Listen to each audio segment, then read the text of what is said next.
Hi everyone. Today I'm doing a video on factors to consider when choosing a support coordinator within the NDIS.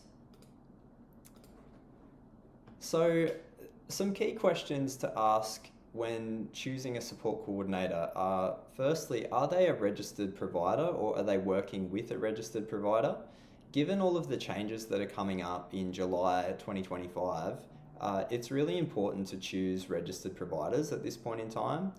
Previously, a lot of people have expressed, a preference for independence. However, with mandatory registration coming in, it's a really good idea at this point if you're looking at changing support coordination providers or you're just looking for your first support coordinator at the moment to pick a registered provider, because this will save you the hassle of having to change or potentially, look for a new provider if your current unregistered provider doesn't continue on and get registered in the near future. So it could just be an easy way to save hassle. Another benefit of using registered providers is that they have to engage in an audit process. They have to have a well-structured business set up with clear policies and procedures in place that are well implemented. So it's always a good idea to choose a registered provider for that reason. The second thing to consider is how many years of experience does this support coordinator have?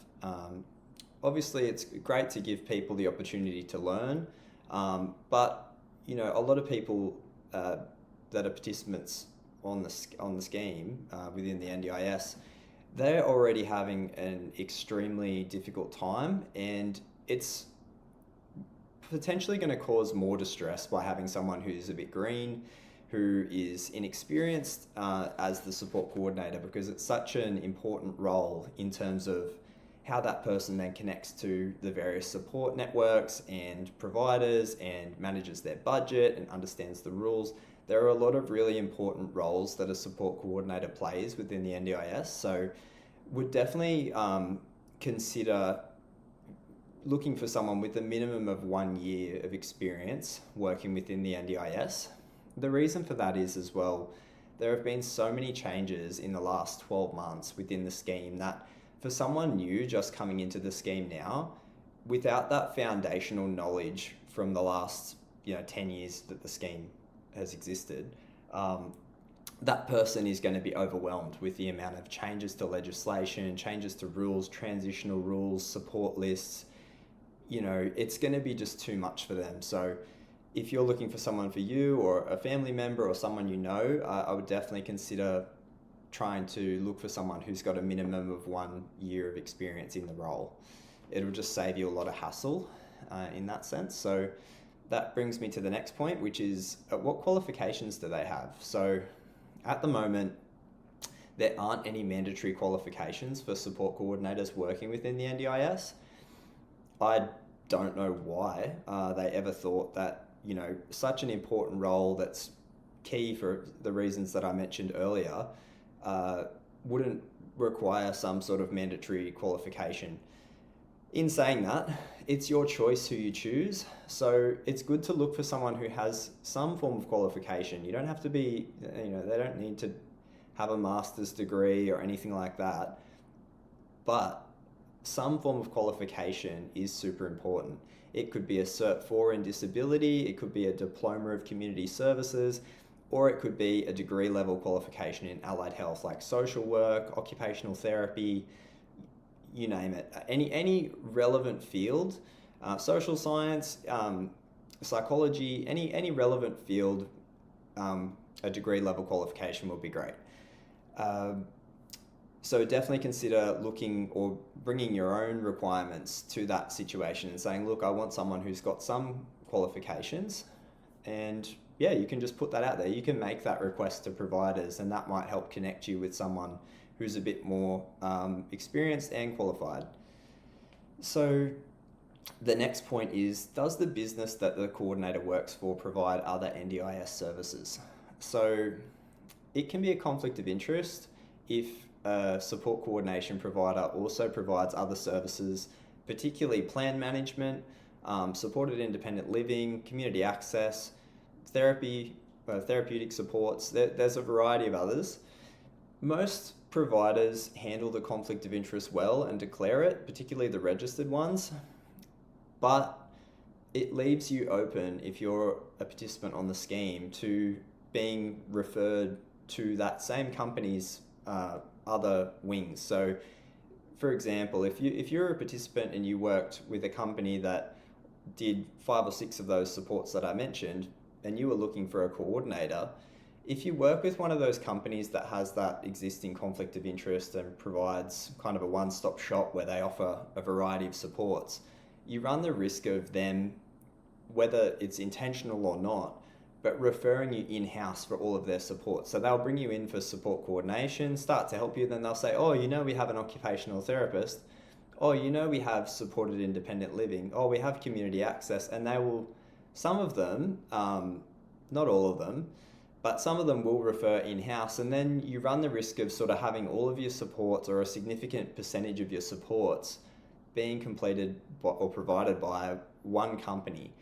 And that can create all sorts of problems, because if you have a dispute, if you have a disagreement, it can have a ripple effect out through all of your other supports. So it's definitely a good idea to consider having support coordination sitting independently of all those other supports. So looking for a company that don't deliver other supports, they just do support coordination, because what that does is it really supports choice and control for participants and their families. It means that they're not influenced by the agendas of other providers as much.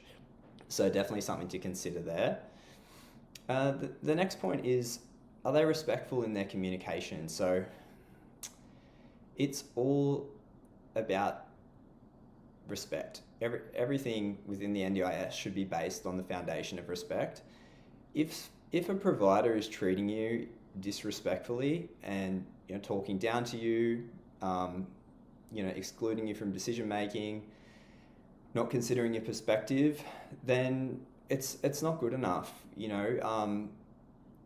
There are a lot of complicated situations that people deal with who are on the NDIS, particularly in the last 12 months, but you want to find someone who you feel like treats you with respect and can help you, guide you through these changes as they occur, and someone that you feel like is genuinely on your team. So the next point, do they support your right to choice and control? So we've kind of covered that point already. So using an independent service is an independent support coordination provider is one way to do that, but it's not entirely necessary. So, and a good thing to look out for if you already are working with a provider that provides multiple supports is my support coordinator giving me a variety of options? So if I'm looking for a new community access provider, are they giving me 2 or 3 options for that? Or are they just saying, I'm from XYZ company as the support coordinator, you can use XYZ company's community access? Like, you want them to be giving you real options, not just bringing you back into their own company. So that's something to look out for. The next point is, do they have any lived experience? So the thing is, for participants on the NDIS, they're having a very real experience, a lived experience of having a disability and what that's like to be part of the community with a disability, and then trying to access support through the scheme. And there are a lot of people out there, I feel like there's so many people out there that either have a loved one, a family member, a friend, someone close to them that either has a disability, is on the NDIS, or have some involvement in the scheme. So that's another thing that you can look out for in terms of choosing a good support coordinator, is looking for someone who takes it seriously. And, for those support coordinators out there who have that lived experience, they take it a lot more seriously. So that's another question you can ask them if you're kind of interviewing potential support coordinators for either you or someone that you know. And just a bit of a summary here. So choosing an NDIS registered provider will give you more peace of mind with the upcoming changes. Consider going independent, choosing an independent support coordination company that don't provide other NDIS services. And that will really just keep you safe through time. Trust your intuition, look for someone who treats you with respect, and if you get a bad feeling about it, just remember you can always move on, you can always change, and that doesn't matter which provider that you're working with. If you have the legal right to make your own decisions, then you can always move on. And if you did happen to have a public guardian in place, then you can work with them and still, work through that supported decision-making process to move on, whether it's a public or a private guardian. And the last point is just choosing someone with appropriate qualifications. So a Cert 4, a diploma, or a degree level qualification in a relevant field. So thank you for your time. I hope this has been helpful, and I'll see you in the next video.